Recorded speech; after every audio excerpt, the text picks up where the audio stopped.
Hi everyone. Last week we had a challenge question, and the question was, what percentage of churches in America have outreach to the deaf community? And I'm going to do that again in ASL.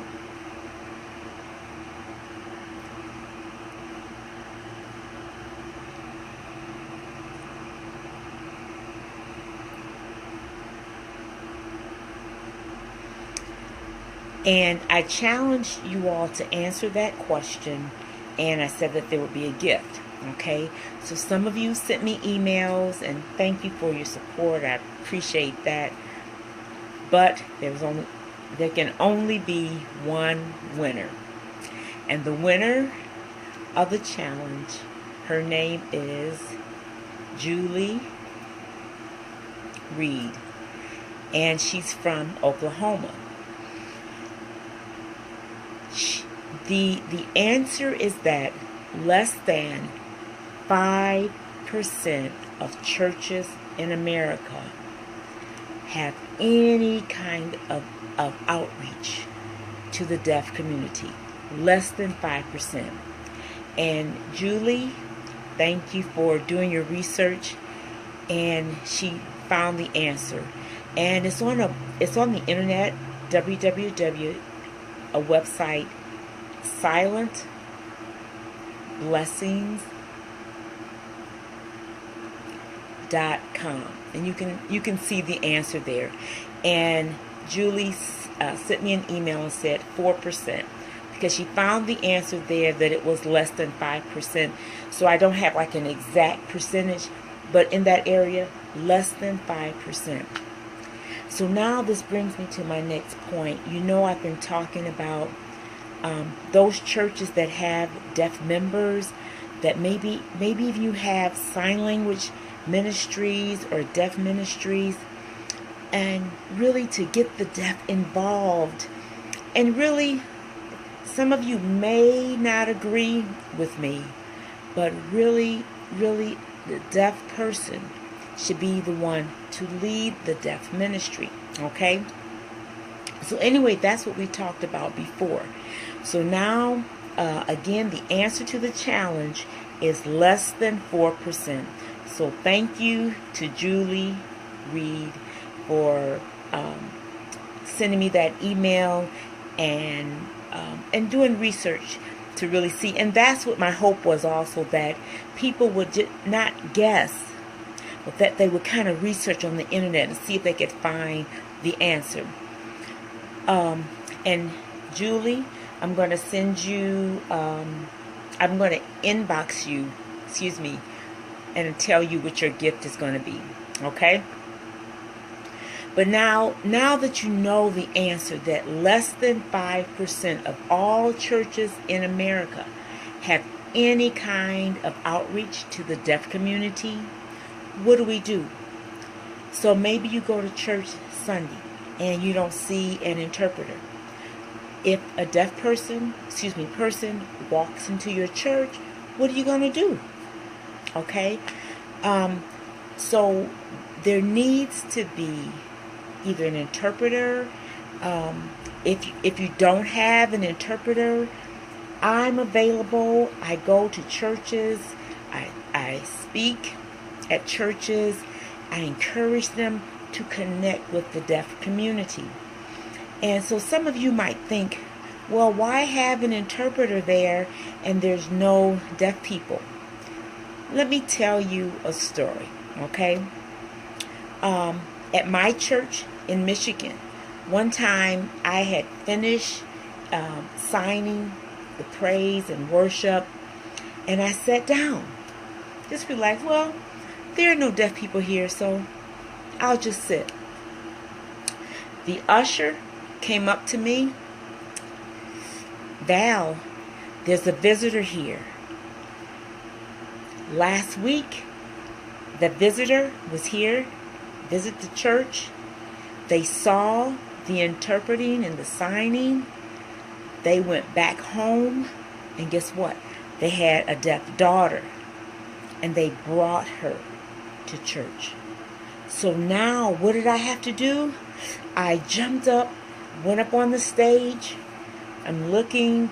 I knew kind of the area, but I was just praying on the inside. Lord, please let her be able to see me.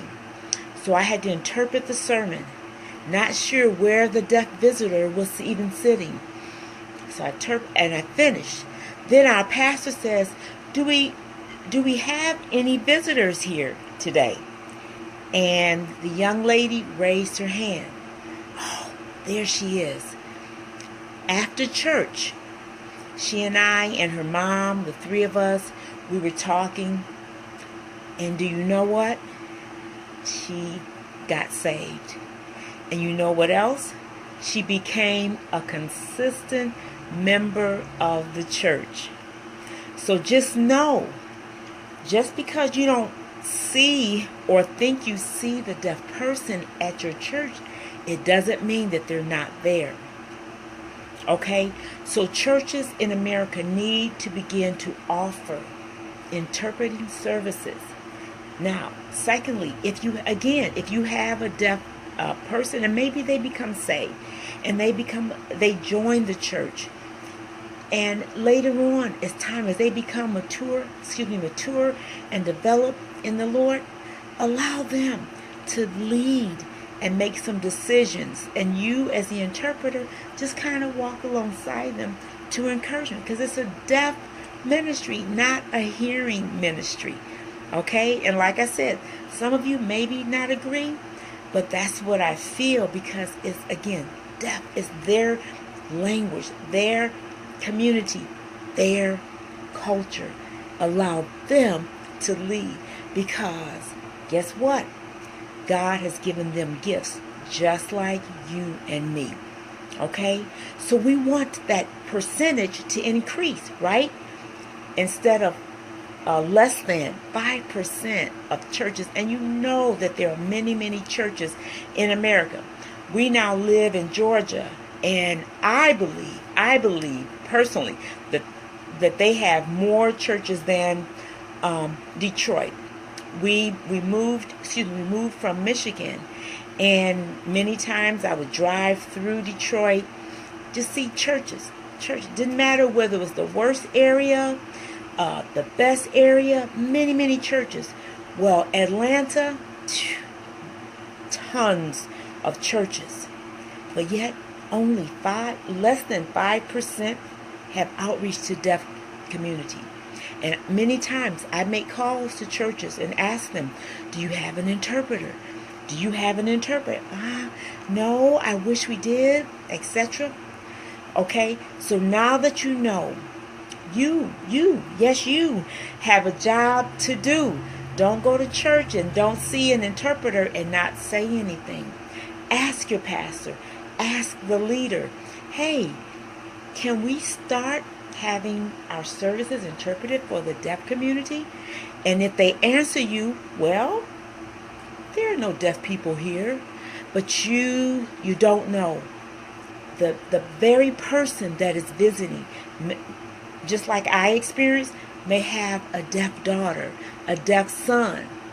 Maybe the deaf person comes in and sits. What are they going to do? Raise their hand during the service and say, hey. No. They'll sit, and then they'll leave. And can I tell you something else? I did it again. Another service. I said, well, there's no deaf people here. So I sat. And guess what? 3, not 1, not 2, not 1, not 2, but 3 deaf people showed up to church very late. Okay? And once again, I had to be ready, and not ready, but I had to get up and almost interrupt the service and begin to interpret for them. Then it happened a 3rd time. And so I said, okay, Lord, you know what? I'm going to continue to interpret and stand here whether I think a deaf person is here or not. And let me tell you about the fourth time. I was standing. I decided not to stand on the stage.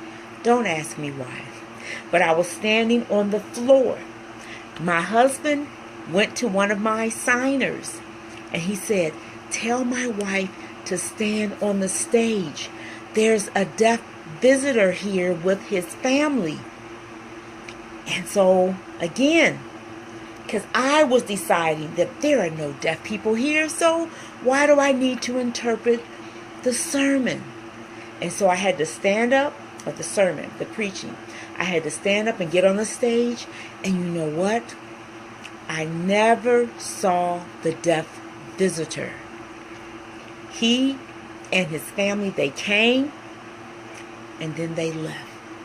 And I never even saw them, never had an opportunity to meet them. I tried, but I didn't.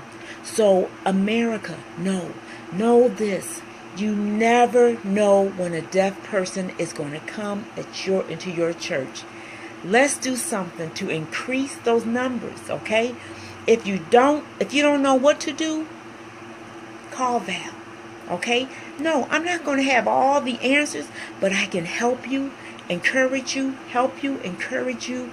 I can come to your church, speak to your people, because in 2003, the Lord told me to go to the churches, and awful things were happening in our churches to deaf people. And so feel free, to contact me through my email, signing with WITH at gmail.com. Okay? So if you have any questions, any concerns, if you think, if you totally disagree, that's fine. We can discuss it. Okay? But this has been Signing with Val. Oh, I forgot one more thing. We did some vocabulary, right? So remember, hi or hi. How are you? I'm fine. I'm lousy. Good. I feel bad. Here's a new one. I feel awful. And you have to know something, that with ASL, you must be able to show it, express it on your face. So if a deaf person comes up to you and asks you, "Hi, how are you?" and you go, "I'm fine. I'm really, really fine." Your face is not showing that, because they're watching not just your hands, but both your expression and your hands. Okay? A new sign, I'll give you whatever. Now, again, this is one that the same sign, with your face, you can change the meaning. So if you came up to me and you say, "Hey, Val, you want to go shopping today or tomorrow?" And say, "Oh, whatever. It doesn't matter." Then on the other hand, another way, if someone comes up if someone comes up to me and says, "You know what? I am so tired of you coming late to church," or whatever, and I say, "Whatever." Okay, so you see the same sign, but the expression changes the meaning. Okay, so what's the new signs for today? Awful,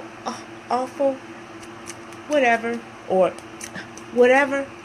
Okay, so this has been Signing with Val, reminding you, deaf people can do anything except hear. Let's celebrate the deaf community, and let's educate the hearing population. Bye for now.